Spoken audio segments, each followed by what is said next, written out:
तथागतांचे महापरिनिब्बाण. अजिंठा लेणीतील एक अद्भुत शिल्प.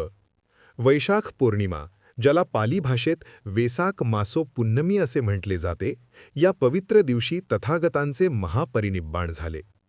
इसवी सन पूर्व 483 मध्ये कुशीनार म्हणजेच कुशीनगर येथे तथागतांनी आपला अखेरचा श्वास घेतला.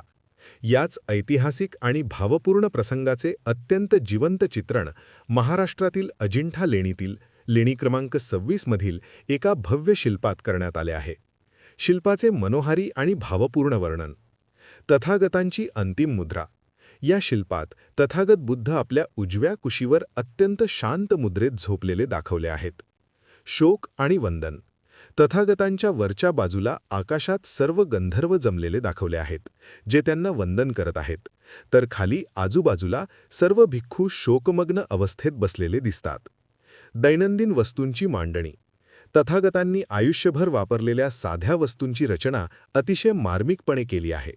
यामध्ये त्यांचे भिक्षापात्र, पाणी पिण्याचे जलपात्र म्हणजे कलश आणि चालण्यास आधार म्हणून किंवा हिंस्त्र प्राण्यांना हाकलण्यासाठी वापरण्यात येणारा दंडक म्हणजे काठी व्यवस्थित रचून ठेवलेला आहे. भंते आनंद आणि अन्य भिक्खू.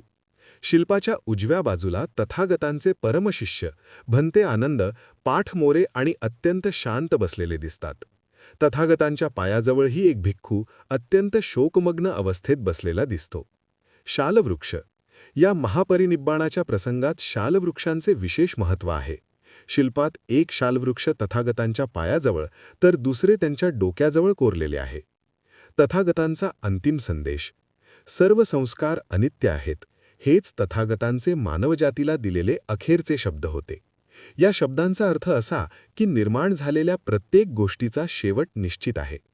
अजिंठा लेणीतील हे महापरिनिब्बाणाचे शिल्प पाहताना तथागतांचा हाच शाश्वत संदेश मनामध्ये घुमत राहतो.